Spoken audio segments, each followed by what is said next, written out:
you ever got a promise from God? Has God ever fulfilled a promise He made to you? Has God ever asked you to give up what He gave you? That's exactly what He did with Abraham, the father of Israel. At age 75, He promised him that he and his wife would have a son, and that his seed would be as the sand of the sea. God gave Abraham a promise. 25 years he waited for that promise. Then, at age 90, Sarah gave birth to Isaac. God made the promise to them, and then He fulfilled it. But wait, the story isn't over yet. In a test of Abraham's undying devotion to his Creator, God asked Abraham to place the promise that He gave him on the altar. God asked him to give back the one thing he cared for the most in the whole wide world. After waiting 25 years for that promise, and holding that baby boy, feeding him and holding him, teaching him and instructing him, the years and years Abraham had now invested into this now young man, the apple of his eye, his pride and joy, and now God had just asked him to sacrifice him on the altar. As Christians, we have to be so careful not to ever allow the things that God has given us to come over Him. One of the greatest tests God can give us is when He supplies the promise and then asks us to put it on the altar. Can you put it on the altar?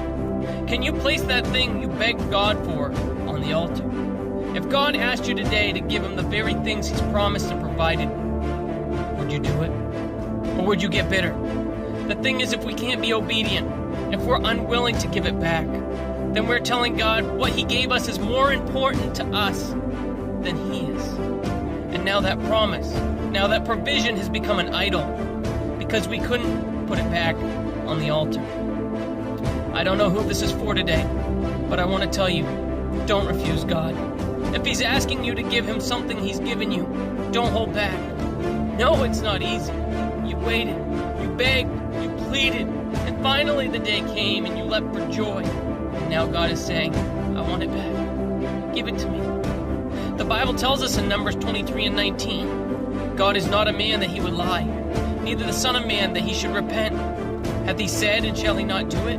Or hath He spoken, and shall He not make it good? God cannot lie, nor fail to fulfill His promises. So if God promised it, He's going to fulfill it. And if He's asking for it back, He's either got something better, or He's testing your loyalty to Him. Look at Job. God didn't ask him to sacrifice. He just allowed the enemy to take everything he had. And his loyalty was tested. And just like Abraham, Job was found to be loyal to God.